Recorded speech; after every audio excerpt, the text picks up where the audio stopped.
Right now, whatever screen you are reading this on is being run by a sliver of material smaller than a fingernail.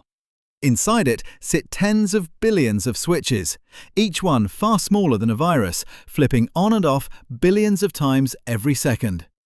It is called a chip, and it is, without much competition, the most complicated thing the human race has ever learned to build in bulk.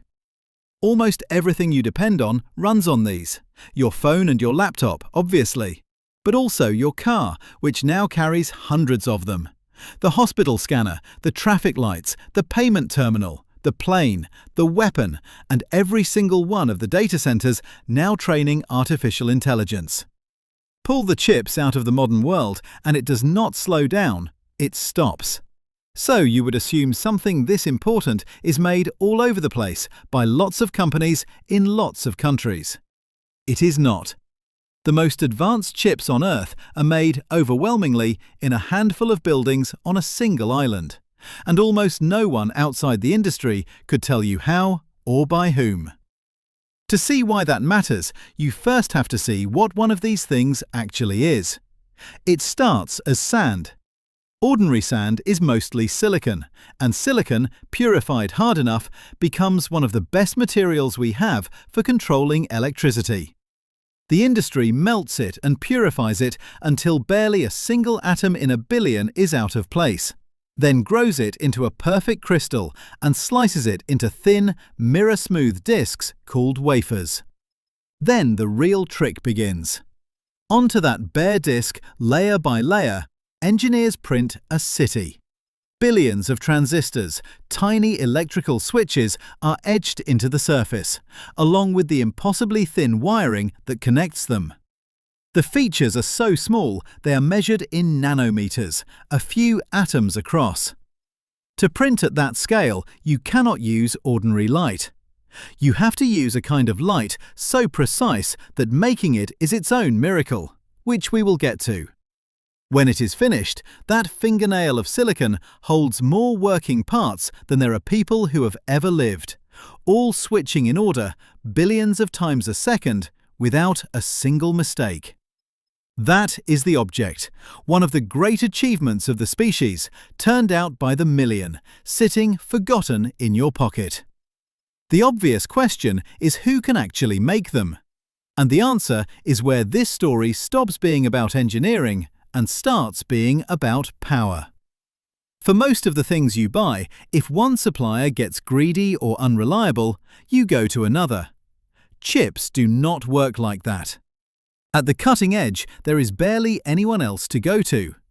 One company, TSMC, makes the clear majority of the world's most advanced chips. It sits in Taiwan, and the biggest names on the planet, Apple, Nvidia and the rest, do not really make their own chips. They design them, then line up and ask TSMC to build them. No one else can match it at the leading edge. But TSMC is only the most visible link. Go one step up the chain and it gets narrower still. To print those atom-scale patterns, you need a machine that makes exactly the right kind of light. And only one company in the world can build it. A Dutch firm called ASML is the sole maker of the extreme ultraviolet machines that every advanced chip now depends on. Not the best maker, the only maker. There is no competitor and no backup. Each of these machines is the size of a bus, costs more than $200 million, and is built from hundreds of thousands of parts.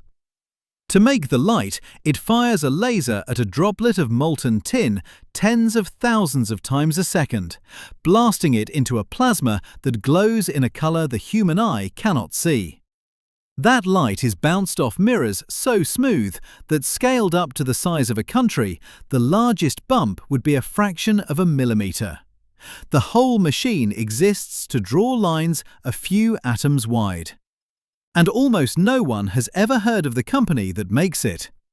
It does not stop there. The ultra-pure silicon, the specialized gases, the light-sensitive chemicals that make the printing work, each comes from a short list of suppliers, many of them in Japan, with no easy replacement. Step back and look at the shape of it. The entire digital world, every phone, every car, every weapon, every AI model, rests on a chain with almost no spare parts. One island for the chips, one company for the machines, a handful of suppliers for the materials. If you have watched our other films, this will feel familiar.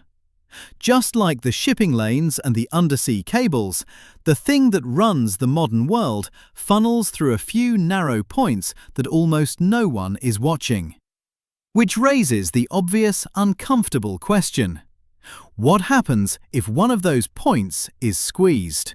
For all of that fragility, it is worth pausing on how astonishing these things are to make, because it explains why no one can just build a replacement overnight. For about 60 years, the chip industry has pulled off something almost no other field has managed. It has made its product roughly twice as powerful every couple of years, again and again, by shrinking those switches smaller and smaller. The chip in your phone today holds millions of times more computing power than the machines that guided astronauts to the moon. We just stopped being amazed by it. To keep that going, the chips are now built in rooms cleaner than any hospital, where the air is filtered until almost no dust is left, because a single speck landing on a wafer ruins it. The people inside wear full bodysuits, not to protect themselves from the chips, but to protect the chips from them. Every flake of skin, every breath is a threat.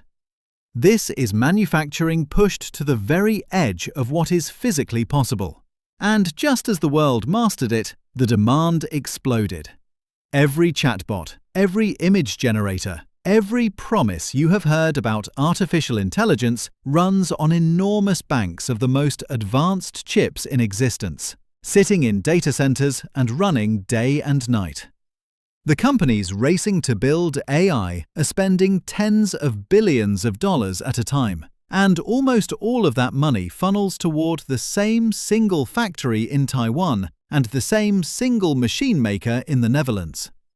The harder the world leans into AI, the more it leans on this one narrow chain. You can see the pressure most clearly in China. It now spends more money buying chips from abroad than it spends on importing oil, yet it is locked out of the one machine that would let it make the best ones itself.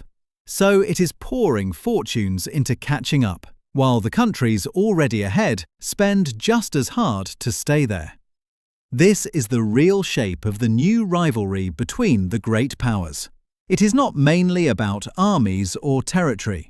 It is about who can print a line a few atoms wide, and who can stop everyone else from doing the same. So this is the most valuable, the most difficult, and the most fought-over object on the planet. And almost all of it traces back to one island, which is exactly where the danger begins. The single narrowest point in that whole chain is the island itself. Taiwan makes the chips the entire world runs on, and it sits about 100 miles off the coast of China, which considers the island its own and has never ruled out taking it by force. So the most important factories on Earth sit on one of the most contested pieces of land on Earth. People in the industry have a name for this. They call it the Silicon Shield. The idea is that Taiwan is so essential to the global economy that no one can afford to let anything happen to it, and that this need is a kind of protection. It is a comforting thought. It is also a bet, and no one really knows if it holds, because the stakes are hard to overstate. If Taiwan's chip factories stopped, by war, by blockade, or simply by a large enough earthquake, there is no second island to switch to. The supply of advanced chips to the entire planet would choke almost overnight. New phones, new cars, new weapons, new data centers, all of it stalls. Most estimates put the damage in the trillions, and not over years, over months. Governments have finally noticed. The United States is spending tens of billions to pull chip factories back onto its own soil. Japan and Europe are doing the same. China is pouring in even more, trying to build an industry of its own. But money turns out to be the easy part. A leading-edge factory takes years to build and decades of accumulated knowledge to run. Knowledge that lives in the heads of a few thousand engineers in one place. And the most important machines, the ones from that single Dutch company, cannot simply be bought by anyone. The countries that control them have blocked their sale to China, precisely because whoever holds this technology holds a hand on the throat of the modern world. So the race is on to spread the risk. It will take most of a decade, and even then, the island will still matter more than anywhere else. Here is the part worth sitting with. You will likely never see one of these factories. You probably cannot name the company that makes the machines inside them. And yet, the device in your hand, the car in your driveway, and the whole future everyone keeps promising about artificial intelligence all trace back to a few square miles of buildings on one island in the Pacific. We spend a lot of time arguing about who runs the world. It might be worth knowing where it is actually built.